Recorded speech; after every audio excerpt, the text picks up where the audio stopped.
बिस्मिल्लाहिर्रहमानिर्रहीम। अस्सलामु अलैकुम वरहमतुल्लाहि वबरकातुहू।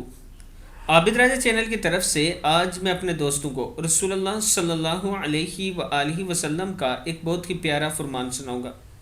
आप दोस्तों ने इसे गौर से सुनना है और फिर इस पर ज़रूर अमल करना है।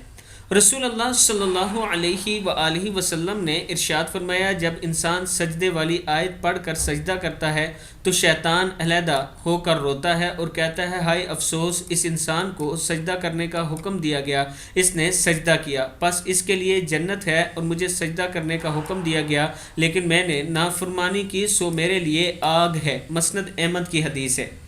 मैं अपने दोस्तों से गुजारिश करूँगा कि एक तो नमाज की पाबंदी किया करें, दूसरा कुरान पाक की तिलावत के दौरान जब भी आयत जो सजदे वाली आयत होती है वो आए तो फौरी उठकर सजदा किया करें। अल्लाह ताला आप और मुझे हम सब को इस पर अमल करने की तौफीक अता फरमाए। और जो दोस्त कुरान पाक पढ़ना चाहते हैं, ये मेरा व्हाट्सअप नंबर है, आप मुझसे रब्ता कर सकते हैं। अस्सलामु अलैकुम वरहमतुल्लाहि वबरकातुहू।